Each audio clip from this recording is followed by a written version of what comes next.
powered by Inside the Birds podcast. Now, live from inside the Matt Black Kia Studios, it's Football at 4. Football at 4 is powered by the Inside the Birds podcast, which is dropping this morning at 6 a.m. They are doing a look at the NFC East with Greg Cosell. Check that out on the Inside the Birds platform, wherever you listen to your podcast. Jeff Mosher, Adam Caplan, they do the Inside the Birds podcast, and they are with me Adam is with me right now, as we like to say. He is the third member of the NWO right here on a Football at 4. There he is, Adam Caplan. Can you hear me, sir? I can hear you, Michael. Good to see you. There he is. So I was just telling the people, you guys on Inside the Birds are doing the NFC East with Greg Cosell. They've been very interesting and very educational listening. Of course, Greg does a great job, but you're finding a little bit more. Dallas you did Monday. Washington dropped today. Giants on Monday coming up, and then you guys will be doing a full Eagles on Thursday. So, this NFC East, very interesting.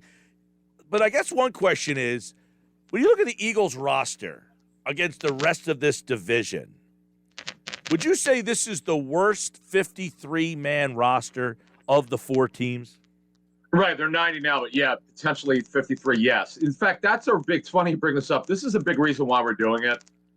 We want to educate the fans, and as well as ourselves. We all want to understand, what does the Eagles roster look versus the other 3 teams in the division?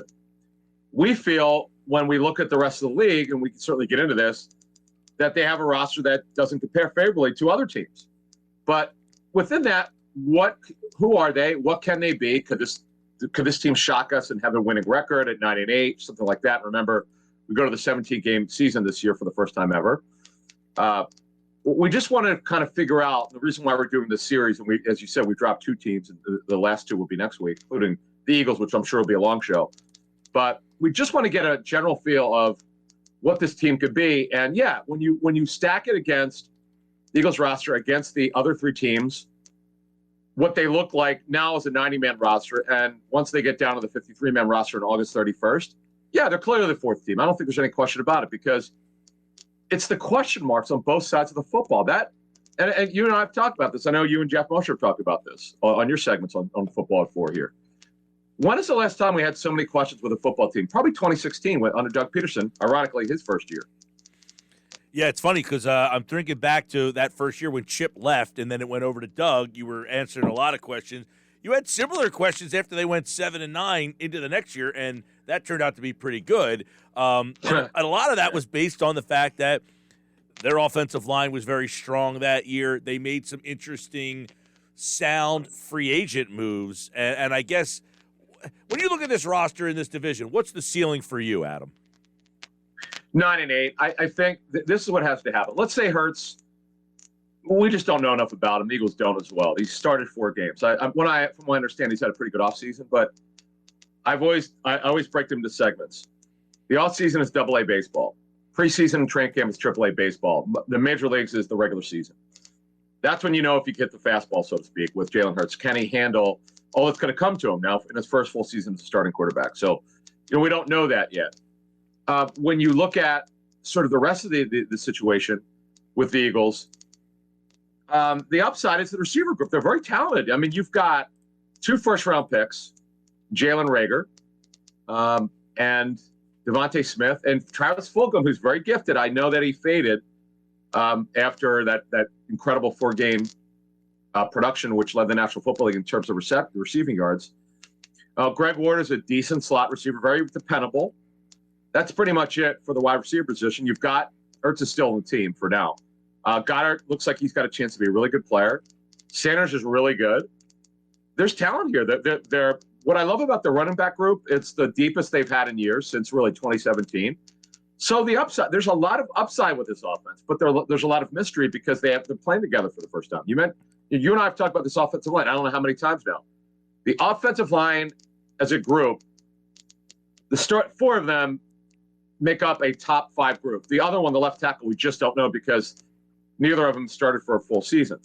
And yes, there's a competition in training camp. So to summarize the offense, Mike, there's a ton of upside. I'm kind of looking forward to going to the training camp to see how good this offense could be under this new coaching staff. Defensively, They're so bad at corner on the outside, opposite Slay. Linebacker group might be better than last year, but they're going to be a 2-linebacker team anyway. They're going to be a 4-2-5 team. The D-line is the strength of the defense, I would say. They have some depth, but safeties, we didn't mention safety. The safety is a problem. You got McLeod come back yet from another serious injury. We don't know yet about Kayvon Wallace. Yeah, he barely played last season. I know they like him, but he was a 4th-round pick, so we'll have to see. Anthony Harris knows the defense. Okay, so, I've spoken rather optimistically, but that's what you asked. What would be the upside? Yeah. The reality of it all is it's a 6 or 7 win team because there's just way too many questions, but with some significant upside on offense. Yeah, I like that significant upside, and you mentioned Fulgham. I'm kind of interested in if – I don't know that you've talked to people in there. What do they hope for Fulgham? Like you mentioned, that 4-game span. That was unbelievable. Like you were like, they found something in this lousy season, and then he just went away. He vanished from the offense, to which one coach said, look, you don't put up that over a 4-game span, and then you just stink. So what do they hope he is? Well, a couple things here. They didn't draft a big receiver. That was something that I thought they might do. And Smith obviously is 6 feet, but he's 170-ish. So they didn't draft a big physical receiver. So they're expecting him to be a factor. And they didn't sign a veteran. The Eagles are only one of 2 NFL teams to not have a vested veteran on the roster, which is, again, a surprise. We're only on July 1st. I always have to tell myself that because teams will make fun of me when I go, man, you guys are weak at this position. They'll always say, hey, this isn't September 1st. Relax. We got 2 months. Now, in the Eagles' case, they've got 2 months to the season start. So I wouldn't rule out a potential of signing a veteran receiver for right now. They're going with what they have. Fulgham is very gifted. He's got great size. He's 6'2.5". He's a decent route runner. Good hands. Not great hands, but pretty good hands. He's very gifted. It's really remarkable, but let's not forget. There's a reason why, Mike. The Lions cut him twice. The Packers cut him once. Right. And from what I'm told, the Lions coaching staff did not want him on the roster. That's why he was cut a second time. So that there's some maturity issues here. He's got to grow up a little bit. You can't just show up and practice well and play well 75% of the time. It's kind of my read on this information that Moshe and I have had, 8 months or something. Yeah. But I could tell you, I was at his first training camp practice last summer. I was blown away. I didn't know anything about the guy. I didn't know his background. I knew he was a little bit of an older player for a young player, for a third-year player. And he is super gifted. And everything I've heard has been good about him. And, by the way, we reported a couple months ago he had ankle surgery. Right. So, but I'm told it's fine. He's doing fine. So I would say the expectations are he's going to play a lot. He's going to be one of the top 3 receivers this season. Yeah, and, just quickly to go back, was it Doug Peterson kind of indicated that his practice habits were not great? Is that why he kind of fell out of playing? I don't know exactly what. I think it's his whole approach. It was after Alshon Jeffrey came back. Remember when Jeffrey came back? Yeah. I'm sure we talked about it on the show with you. It was bizarre to me how his role dropped. Now, I know by contract that they had to play. I would have done it. I would not have done what the Eagles did. I thought that was a major mistake, whether it came from the front office, was Peterson's decision, whatever the case may be with Alshon Jeffrey. That was a mistake to play him over Fulgham. That was a terrible mistake. Now, one could argue that Fulgham didn't handle the situation well. That may play into his practice habits, maybe, and it is true for what we understand that his practice performance needed to be better than it was. And if you don't practice well and you're not a starter or a veteran, you don't all of a sudden get your playing time back, and that was maybe part of it. But I still think it was a mistake. Fulgham is so gifted. Yeah. I give the Eagles credit for the waiver claim from the Packers. That was a pretty good one. I don't know whose idea it was, but I'm assuming it's from their pro staff. That's a pretty good job of evaluation. But again, there's a reason why he's been cut 3 times. It's just wild to think, Adam, right? That here's this guy who was statistically the best receiver in football over this 4-week span, and you just deemed we don't need you on our offense anymore. Like they couldn't find another role for him. They just basically got rid of him. That was bad. Right. That's the bizarre part of the whole thing, right? Yeah, we never, Jeff and I tapped our sources on this one. I know the Eagles were aware of some of the issues that he had in Detroit. They did a good job of homework. But I'll tell you what, and you mentioned over those 4 weeks, that Pittsburgh game, which shocked me. Wentz actually played fairly well in that game. Not great, but it was one of his better games last season. Fulgham put on an absolute show. The Steelers are one of the best defenses in the NFL. They couldn't stop him. That showed me how gifted he is. And Aaron Moorhead, their receivers coach, who's back in the second year here, this is his project. Sure, developing Rager and Smith is also part of it. But if he could get Travis Fulgham to play, give him 75% of the production that they got over those 4 games. Yeah. The Eagles are something pretty big here with Travis Fulgham. By the way, Travis Fulgham did lead the team with 539 yards last year and 14 yards per catch. So even though how many yards? Okay, here's my follow-up to what you just said. How many of it came in those 4 games? How much of it? Well, he had 152 against Pittsburgh, 75 against Baltimore, 73 against New York, and 78 against Dallas. So, and 57 against San Francisco. So, in that 5-game stretch, my gosh. And then after that, I don't think if you added them all up combined, that he got the Pittsburgh game. Right. So you pretty much got it over 4 weeks. Adam, though, this is crazy. See as a sample. You can't just do that well and not be talented, and that's the point. Right. Well, he had 34 targets in a 3-week span. Over the final 7 weeks of the year, 8 weeks of the year, he didn't have that combined. So they just completely removed him from the offense. So that'll be something. I know you said about watching training camp. How are they going to use him? Is it going to be Smith, Rieger, Fulgham? Is JJ going to get a shot at all, or do they just give up on him? Is Greg Ward in the mix? We know these are going to be big-time things that you guys are going to be keeping an eye on when they go to camp in less than, 3 weeks here? Yeah, well, they report the 27th, so, yeah, it's just under 4 weeks. But when it comes to this receiver group, the great thing about this group is, A, they're very young. Rager has positional versatility, slot outside. Smith, slot outside. Ward is only a slot. Fulgham, Greg Cosell told us this last year when he looked at their tape.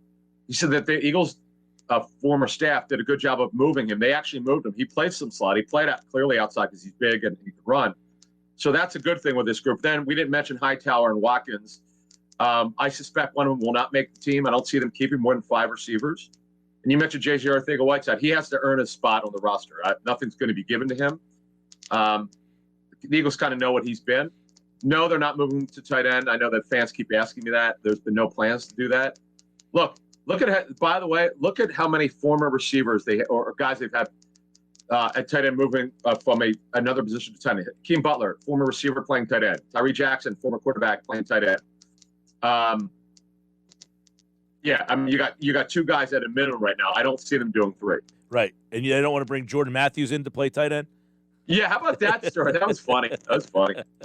Adam Caplan, Football at 4. Don't forget, 2 Inside the Birds NFC East previews have already dropped. If you want to hear more about Dallas, more about Washington. I'm interested to see what Greg thought about those 2 teams. Because to me, Dallas is far and away the best team with Prescott back. Yeah, I'll give you a Cliff Notes version. I'll give you 10 seconds of that, which is about 35 minutes, but it's on what you just asked or brought up. What he talked about is how the Eagles are going to struggle against their 3 receiver group. They'll be a heavy 11 personnel team with Amari Cooper, Gallup, and CeeDee Lamb.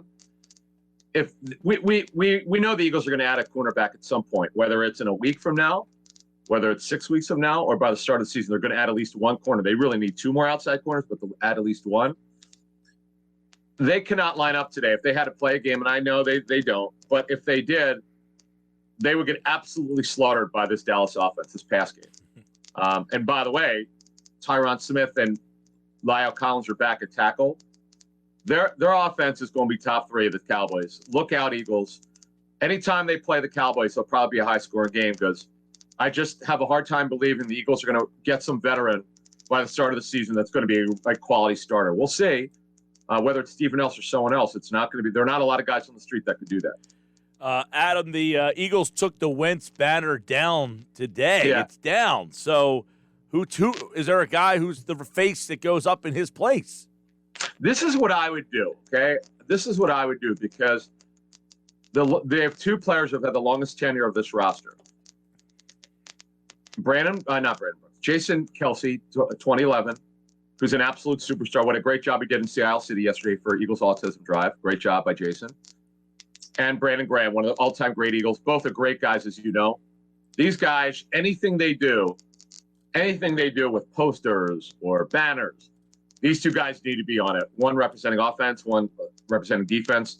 The two longest tenured Eagles of this roster, I absolutely would do that. I don't even think about it. It's such a layup for me. Two of the all-time great guys, and the cool thing about Kelce is he's a 6th-round pick. Will not only go in the Eagles Hall of Fame, and I'm not saying look, if he comes back next year, we reported a couple months ago they'd have to redo his contract. Mm-hmm. But if he comes back for another 2 or 3 years, and Graham plays 2 or 3 more years, not only both will go in the Eagles Hall of Fame, you got to start talking about Kelce, potential Hall of Famer. That's how good of a football player. Hey, so who's up there currently? Do you know who? I don't know. I haven't even looked. Okay, Fans would know that. I would have no idea. I was going to say, because you could put Brandon Graham's strip sack up there, like that play. Yes, that's a great picture. Right? Yes, that's it. And Merrill Reese's call on that. Yeah, I just there's some great history with this team, and obviously Miracle in the Meadowlands 1 and 2, and obviously the Super Bowl win. But Jason Kelce is a special football player, and so is Graham, two of the all-time great Eagles and great guys, and they should be celebrated. Adam Caplan, the new Inside the Birds podcast with a deep look at the Washington football team, the defending NFC East champions, with Greg Cosell and Jeff Mosher, is up right now wherever you listen to podcasts. And, of course, it's Football at 4 here on the Sports Best. All right, Adam, we're getting close. We're getting close to camp. Looking forward to it, Mike. Thank you. All right, there he goes. Adam Caplan here on Football at 4.